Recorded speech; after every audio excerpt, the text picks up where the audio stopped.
Hello and welcome to today's video. My name is Macy. I am so glad that you're here. If you're new here, I am a mother to 2 toddler girls and I own a sourdough micro bakery.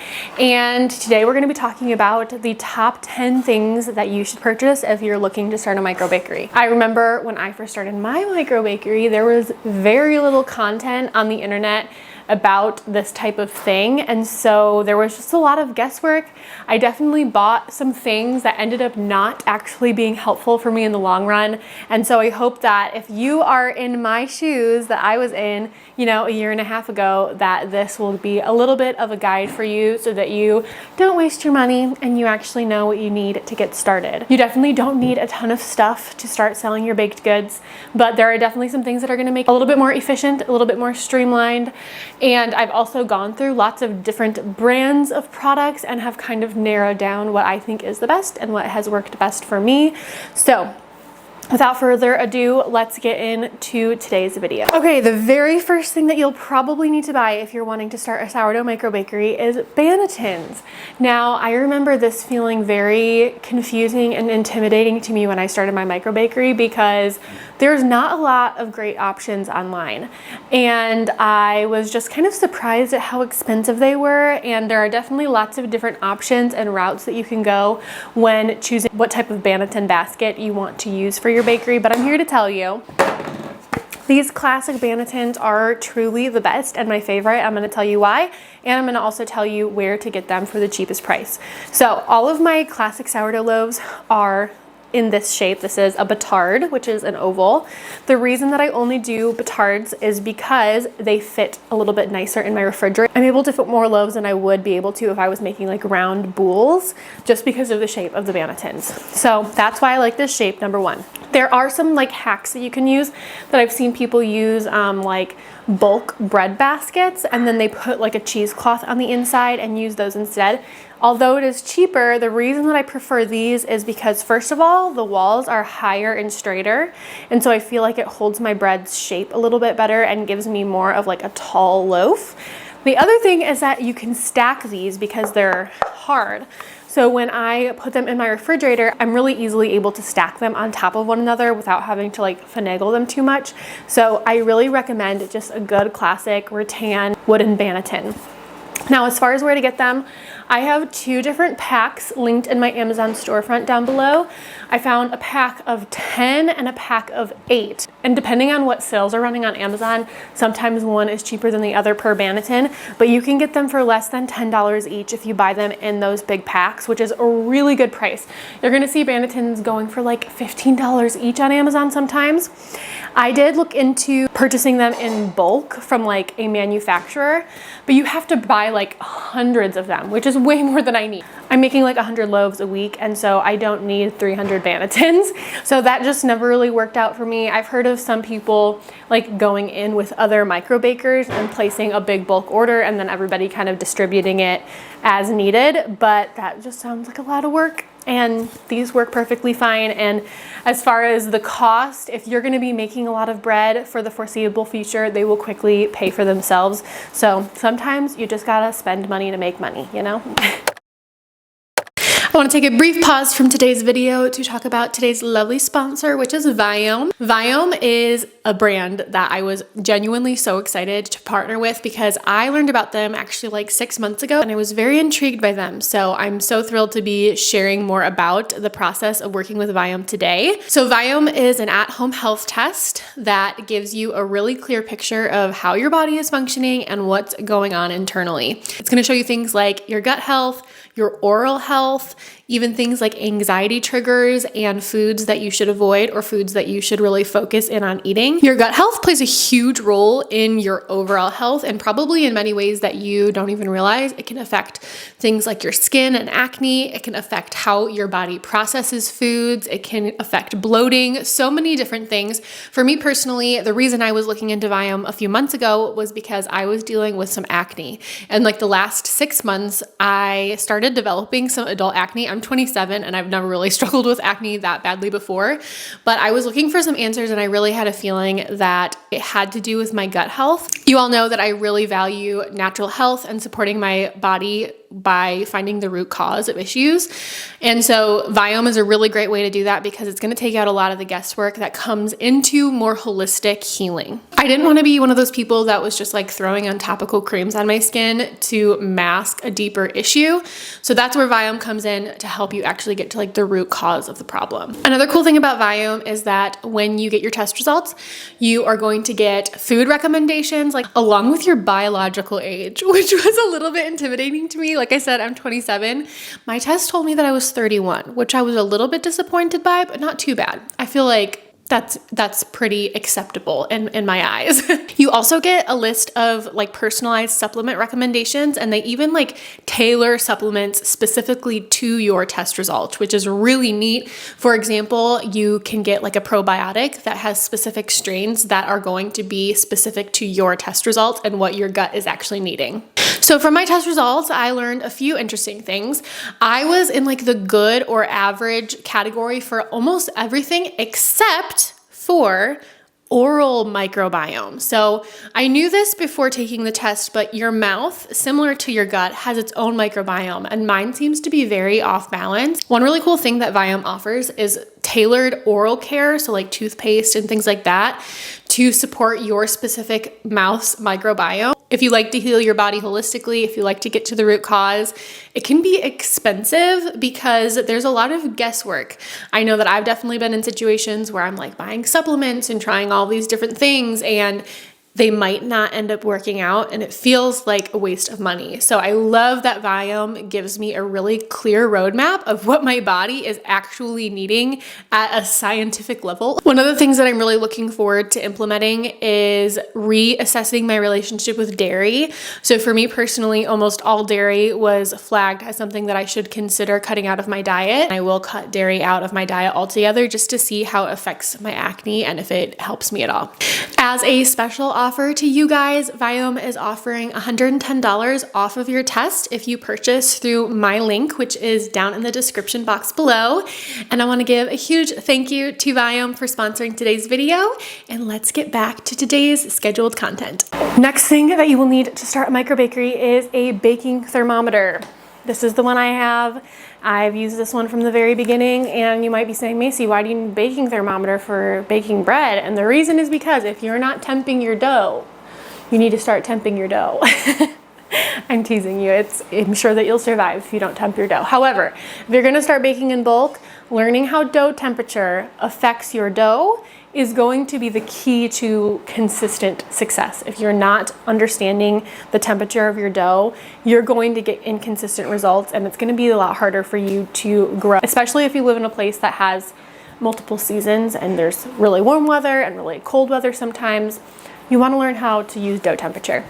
If that is a really foreign concept to you, don't worry, you're not alone. I didn't even fully understand it when I started my microbakery. But if you're interested in learning about it, I do teach it in depth in my first ebook. It's called Foundational Recipes and Baking Basics. I will put that in the description box below as well. But second thing is a baking thermometer. Third thing that you need, let me grab all of them, just a second. These are all of my baking scales. I have a few, and I'm gonna go through each one of them for you and tell you why I have it and what I like it for. So, first scale that we have, sorry, it's kind of dirty, just ignore that. This is by the brand OXO. I don't know if you're supposed to just say the letters, but I love this scale. It goes up to 6,000 grams or 6 kilograms. And I really like this one because of the flat surface. The way that I use this scale most is for when I'm pre-shaping my loaves. So when I'm like dividing up my dough into individual loaves and weighing them to make sure they're all even. This is my favorite scale to do that with. And I love it because the screen pops out. So I use this for like personal, like home baking as well. But if you put like a giant bowl on it and the screen gets covered, you can just like pull this out so that you can still see the numbers on the screen. So I really like this one, especially for like home bakers, but it's still very helpful in my microbakery as well. Eventually, that's the scale that I started using when I first opened my microbakery, but eventually I needed something that had a little bit of a bigger capacity, and I got this scale. I really like this one as well. I love that the top of this comes off so you can wash it. This only goes up to 8 kilograms or 8,000 grams.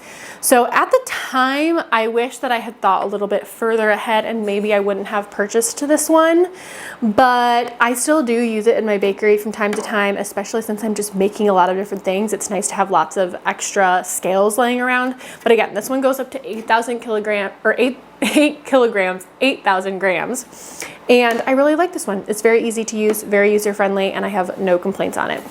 The last scale I have is my big boy. This one goes all the way up to 30 kilograms or 30,000 grams. So it has a very high threshold, which I use this one all the time when I am measuring out my flour and my water for my dough day and things like that. So I don't have to like continually like measure in batches. I can just measure it all at once on this scale. It's pretty straightforward. I don't really have any complaints about this one either. All of these scales, like I said, are linked in my Amazon storefront. So if you are interested in purchasing them, they will be there. Item number 4 is dough bins. So you need something to actually proof your large amounts of dough in. I use a bunch of different bins. You can see some of them down here. I will maybe insert like a clip right here of me using some bins. I have a lot of these bins linked in my Amazon storefront as well. There's a few different sizes, so I will put this on the screen, but the 18 by 26 inch bins can fit around 25 loaves of bread. The 12 by 18 inch bins can fit around like 10 to 15 loaves. So just keep that in mind as you're deciding what size you need to buy. I do actually buy my bins on webstront.com because it is cheaper. Basically, the experience of using Webstront is like this. You go into the website and you're like, wow, stuff is so cheap. This is so great. And then you add a whole bunch of stuff to your cart and you go to check out and you realize that shipping is $150. And then it's not so cheap anymore. But the hack for Webstront is that if you sign up for their like subscription thing, you get a 1 month free trial. So sign up for it. Buy all of your things, you get free shipping if you have their subscription, and then before they charge you for the first month, cancel the subscription. That is what I have done over and over again so that I can place orders on Webstront and not be broke by the end of it. So make sure that you have dough bins. I started off with one and just continually added to my collection as my bakery grew, but you definitely want dough bins for proofing bulk amounts of dough. Another thing that you will probably want is a large container for your starter. So hold on, let me grab mine. I use this. This is a Cambro bin, and this is 18 quarts, and this is what I use to mix up my starter every week. It can fit a lot of starter and it's really lovely. I also have these Cambro bins that I use for pre-measuring flour and stuff like that. So Cambro bins, you really can't go wrong with them. They are incredibly handy. I have a couple of sizes. I have a 22 quart and what other size? I know I have one other size. Oh yeah, so I have two 22 quart ones and one 18 quart one. These are like a little bit like of the more like hard plastic, whereas this one is kind of like the flimsier. I don't know how to describe it. I'm sure there's a name for it, but I use all of these bins on a weekly basis. Similar to the dough bins, I did get these specific ones on Webstront, but I do have similar options, or actually I think the exact same brand linked down below in my Amazon storefront, so you can take a look there too.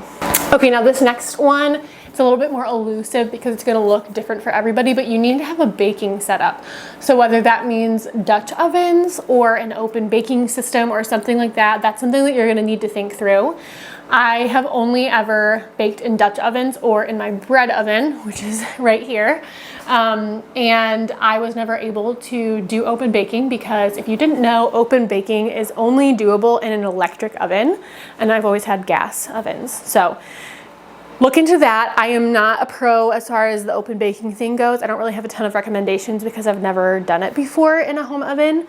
But I do have some really great Dutch oven options linked in my Amazon storefront, so you can go ahead and take a look there. Okay, next thing, you're gonna need something to cool all of your loaves with. I didn't really think about that when I first started my bakery and was just like using little tiny cookie racks to cool all of my loaves, because you want something where the loaves can breathe on the bottom as well so they don't get like weird and soggy when they come out of the oven. So what I started using were bamboo shoe racks from Walmart that work perfectly. Now, I actually have tried a few different iterations of this bamboo shoe rack idea. I started by getting them on Amazon from some random brand, and they were fine, but they were pretty flimsy. Like, they just didn't feel sturdy. They were also a little bit on the small side. And then I discovered these specific ones from Walmart, and I'll put a picture here or something. But these specific ones from Walmart are the best. And I've tried so many brands, you guys, so trust me on this one. They're the perfect size. I'm actually able to fit like 2 rows on each shelf. So I can fit like 6 loaves per shelf, and that's if I'm not even stacking them at all. So if you stack them and like kind of like sit the loaves up, you can put so many on one shelf. And they're so sturdy. Like, you can just feel that they're not gonna like break on you in 2 seconds, which is incredibly great.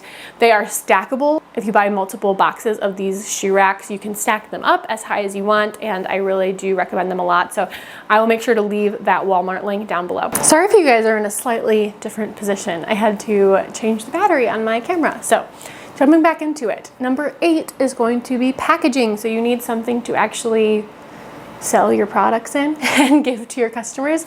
So I have some examples here. This is a bag that I use for my bread loaves. These are bags that I use for cookies and scones. Again, these are linked in my Amazon storefront. I specifically like these bread bags and only use these ones because they have these like wire tabs on the top, so they close fully and like stay closed when you package up your bread. I know that my customers in particular really like this because a lot of them just store their bread in this bag for the week until it's gone. So I highly recommend these bags. I think that they just make the whole customer experience a little bit more enjoyable. And I think that the price is actually not that bad.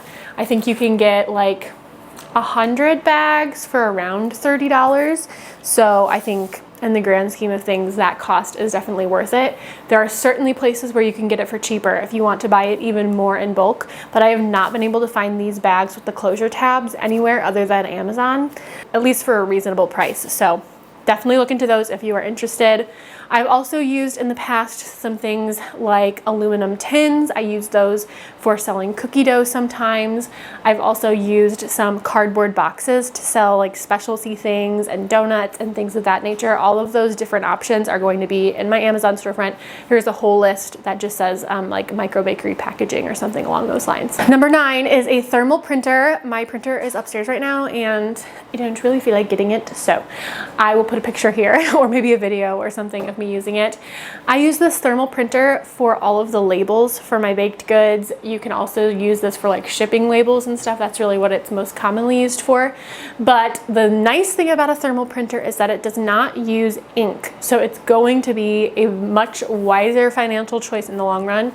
If you start printing stickers like from a normal printer, you are going to quickly realize that that is so expensive and really just not worth it in the end.